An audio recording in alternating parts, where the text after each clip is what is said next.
Alhamdulillahilladzi arsala rasulahu bil huda wa lam yattakhidh lahu walada wa kullu man fis samawati wal ardi atihi 'abda wa man 'ala ba'dihim bi ittikhadihi khalila wa ja'ala Muhammadan nabiyyan wa rasulan wa habiba wa mayyaza bi wiladati hadhihi al ummah wa azhaba bihi anha al-ummah. Asyhadu an la ilaha illallah wahdahu la syarika lah wa asyhadu anna Muhammadan abduhu wa rasuluhu la nabiyya ba'da amma ba'du. Fa ya ayyuhal hadirun usikum wa nafsi bi taqwallah faqad fazal muttaqun. وقال الله تعالى في القرآن العظيم أعوذ بالله من الشيطان الرجيم منها خلقناكم وفيها نعيدكم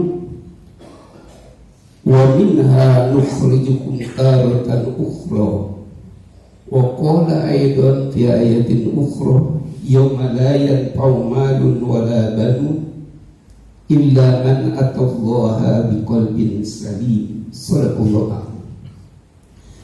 Hadirin kaum muslimin sidang Jumat rahimakumullah. 78 tahun negara kita merdeka. Mudah-mudahan walaupun masih banyak di antara bangsa kita atau rakyat yang belum merasakan kenikmatannya merdeka itu sendiri, kita doakan mudah-mudahan ke depan jauh lebih baik perjalanan bangsa dan negara kita ini. Amin. Saya tidak akan berbicara tentang perjalanan bangsa dan negara kita, tapi akan mencoba kita berbicara tentang perjalanan hidup kita secara personal atau perorangan. Kita tidak lepas dari konsep inna lillahi wa inna ilaihi raji'un. Perjalanan hidup kita dari Allah kembali pada Allah. Tapi ingat, ada 7 negara yang akan kita lalui dalam perjalanan kita dari Allah menuju Allah. Negara yang pertama sudah kita lalui itu disebut alam arwah namanya.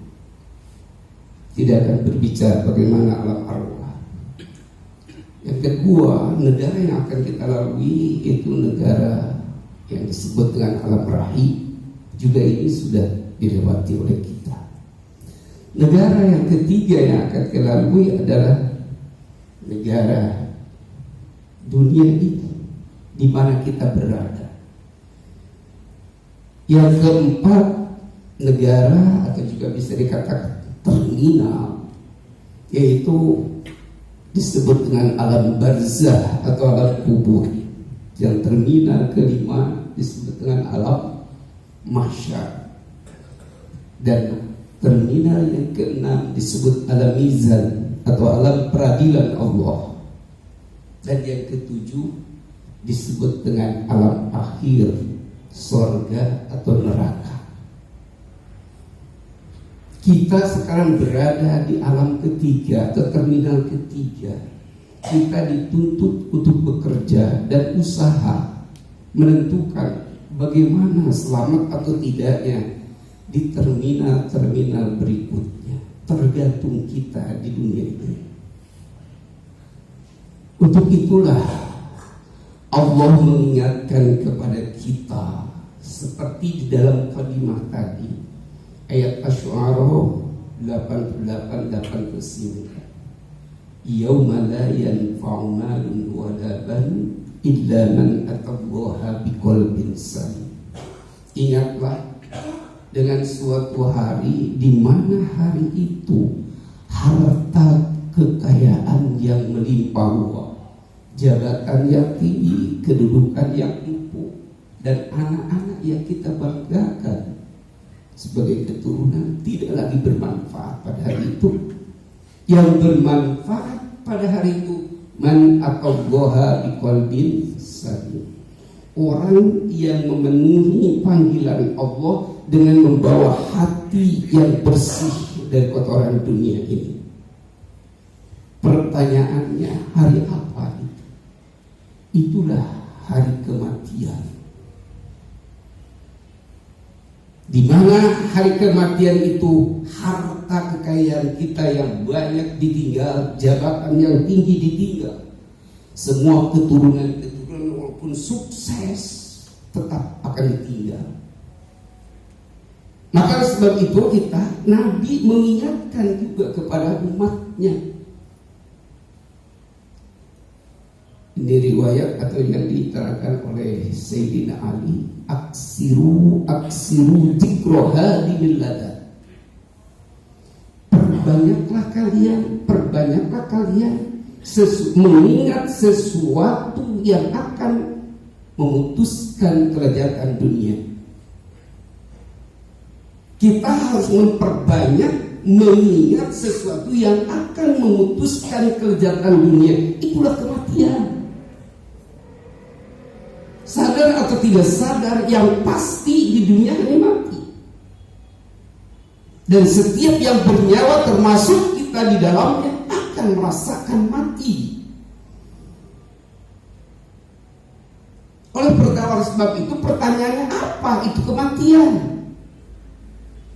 Kematian adalah merupakan perpisahan sementara antara jasad dengan roh. Kontrak sudah selesai di dunia. Pada janin 4 bulan berada di dalam rahim, ketika ditiup oleh Allah rohnya, maka hiduplah. Itulah mulai perjalanan hidup kita. Nah, pada saat ditentukan di situ, pada saat ditiupkan rohnya itu, ditentukan apa yang akan terjadi kepada kita manusia di dunia ini. Diingat atau tidak diingat, disadari atau tidak disadari, akan terjadi apa yang telah Allah catatkan pada saat janin 4 bulan itu, termasuk kematian, di mana dan juga kapan yang dirahasiakan, dan juga apa yang sedang apa kita kematian itu. Maka seperti itulah kita harus sering mengingat kematian itu, efek atau dampak positifnya kita akan selalu hati-hati. Itulah kita harus banyak mengingat kematian. Tapi apa yang dimaksud kematian? Yaitu perpisahan sementara antara jasad dengan roh. Jasad kembali ke tanah, makanya dikubur. Rohani kembali kepada asalnya, yaitu Allah. Tapi wabasnakum min ba'di mautikum la'allakum taqilun. Setelah kematian itu Allah akan bangkitkan kembali seperti tadi. Allah menciptakan manusia di dunia ini, kemudian dimatikan, dan setelah dimatikan wa nukhrijukum taratan ukhra, dan akan dibangkitkan kembali setelah kematian. Mungkin permasalahannya, apakah dibangkitkan nanti itu hidup seperti mana jasad dengan roh, atau roh saja? Itu bukan masalah. Yang wajib kita percaya bahwa adanya kebangkitan setelah kematian untuk diminta pertanggungjawabannya pada saat roh dengan jasad hidup di dunia. Itulah kita kematian. Dan alam atau terminal yang sudah berisi sampai sekarang hanya alam barzah, alam kubur. Alam mahsyar, alam mizan, surga neraka itu belum ada di sini. Apakah sudah diciptakan atau tidak, itu juga tidak masalah kita, karena kita tidak tahu. Kita tidak serahkan, tapi wajib kita ada tahu itu, apa percaya bahwa nanti akan ada alam mahsyar, alam mizan, alam akhir, surga atau neraka. Kalau soal diciptakan sudah atau belum, itu bukan masalah.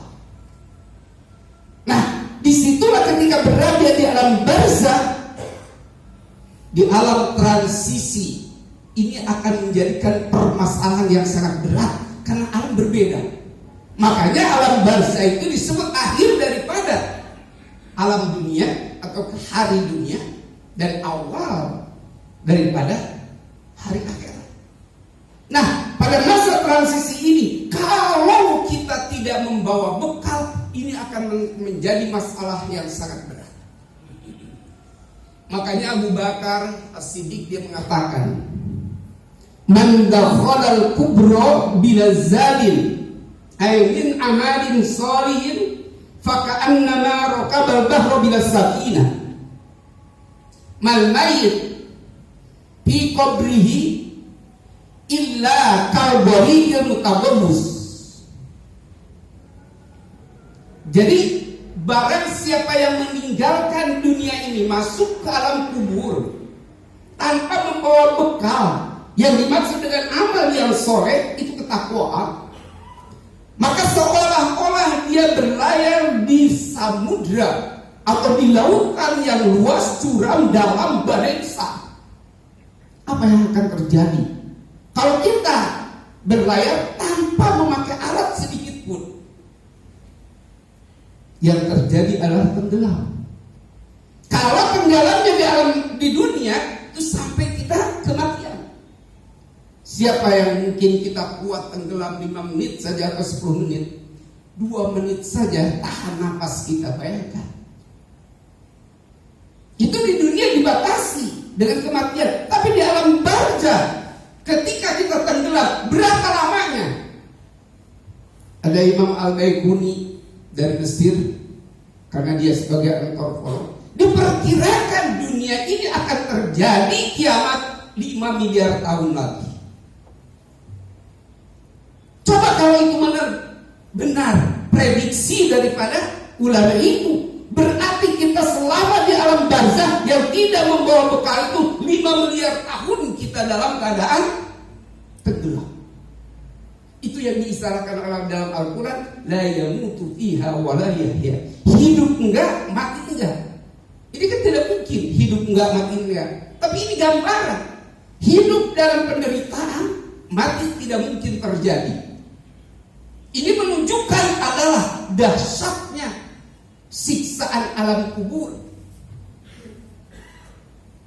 Dan salah satu azab dari alam kubur di alam kubur itu adalah hutang yang tidak mau dibayar. Bahkan Nabi mengatakan dalam satu hadis riwayat Muslim, 3 yang menjadikan orang itu masuk neraka, dia tidak akan masuk surga. Yang pertama adalah orang yang sombong. Karena sombong adalah sifat dari Allah. Bila makhluknya dia mencuri, maka Allah sangat murka sekali pada orang yang sombong. Yang kedua, yaitu al-maghlul, orang yang selalu menipu orang lain dari harta kekayaan, termasuk juga korupsi, menipu, kolusi, dan lain sebagainya. Ini adalah haram untuk masuk surga. Yang ketiga adalah orang yang punya utang, yang berniat tidak mau membayarnya. Ini tidak akan masuk surga. Di alam barzakhnya sangat berat sekali hukumannya. Tetapi kalau kita 3 yang ini tidak ada, ini ada kesempatan. Bahkan dia bisa dihapus segala dosa-dosanya. Seperti dalam satu hadis, yurfa'ul azab min ahlil kuburi bidu'ail ahya. Akan dihapuskan dosa-dosa penghuni alam kubur itu dengan doa-doanya orang yang hidup, terutama keluarganya. Jangan sampai lupa kita doa untuk keluarga kita yang sudah tiada, terutama adalah ibu bapak ke atas dan juga ke bawah. Bahkan kepada seluruh orang yang beriman. Makanya di dalam doa ini ada 3 kelas. Yang pertama, doa bil lisan, doa melalui lisan. Seluruh orang yang beriman mendoakan orang yang beriman sampai dimanapun tempatnya. Makanya kita menjadikan rukun di dalam khutbah, di antaranya mendoakan mereka orang-orang yang beriman, baik yang masih ada di dunia maupun yang sudah tiada. Itu menjadi syarat atau rukun di dalam khutbah. Yang kedua itu ada doa bil arkan dengan mulai perbuatan, tapi ini garis keturunan. Apapun yang dilakukan anak mantu cucu dan keturunan-keturunannya, walaupun tidak disebutkan atas namanya, maka masuk ke dalam rekening orang tua kita perbuatan itu. Dan ini jauh lebih baik daripada lisan. Yang ketiga, yang akan menghapus dosa-dosa kita selain dari perbuatan jariah kita adalah doa bil amwal, doa melalui finansial, infak sedekah. Dan ini pun garis keturunan. Apapun yang diinfakkan, apapun yang dizakatkan, apapun yang diberikan, sekalipun tidak diatasnamakan orang tua kita, itu sudah masuk ke dalam rekeningnya. Tapi kalau kepada orang lain bagaimana? Harus diatasnamakan. Si A tidak ada garis keturunan secara darah, tapi dia ingin berbuat baik kepada mereka yang sudah tiada, maka harus dialamatkan. Saya menginfakkan harta saya atas nama si B. Disebut namanya. Kenapa? Karena dia pernah berbuat kebajikan, atau mungkin kita pernah berbuat kesalahan kepada dia. Selain dia kita minta doa, meminta ampun kepada Allah, mendoakan, dia juga memintakan ampun bagi dia, dan juga sodakohnya di atas namakan dia. Ini yang disebut dengan hadiahkan namanya. Hadiah bagi mereka. Oleh sebab itulah kita dalam rangka kita menuju perjalanan akhir kita, 3 yang harus kita persiapkan sekarang ini. Yang pertama, perbanyaklah istighfar kita kepada Allah. Karena tidak ada satupun manusia yang tidak berdosa, apalagi kita. Nabi saja yang luar biasa pernah bersalah. Tapi yang bersalah sebaiknya adalah bertobat. Istighfar bagian daripada taubat. Yang kedua, yang harus kita persiapkan menjaga kita kematian, banyak-banyaklah bersyukur kepada Allah dengan cara meningkatkan ibadah kita kepada Allah, baik yang wajib maupun yang sunnahnya. Yang terakhir, untuk bekal kita nanti di akhirat, maka bagaimana jadikan diri kita bisa bermanfaat bagi orang lain. Kalau 3 yang kita lakukan dari Ustaz, insya Allah mudah-mudahan menjadikan kita mati dalam keadaan husnul khotimah. Sehingga sampai di sini saja, mudah-mudahan dalam khutbah yang singkat ini menjadikan renungan bagi kita, dan mudah-mudahan kita di mana dipanggil oleh Allah dalam keadaan husnul khatimah. Barakallahu li wa lakum fil Qur'anil azim wa nafa'ni wa iyyakum bima fihi minal ayati wa zikril hakim wa taqabbal minni wa minkum innahu was-sami'ul 'alim. Aqulu qawli hadza wa astaghfirullah li wa lakum wa lisa'iril muslimin wal muslimat wal mu'minin wal mu'minat innahu huwal ghafurur rahim.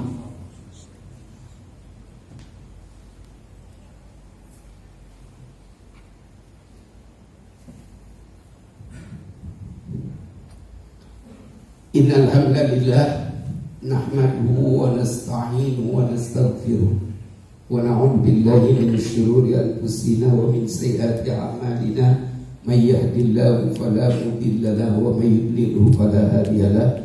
Asyhadu an la ilaha illallah wahdahu la syarika lahu wa asyhadu anna Muhammadan abduhu wa rasuluhu la nabiyya ba'dahu amma ba'du.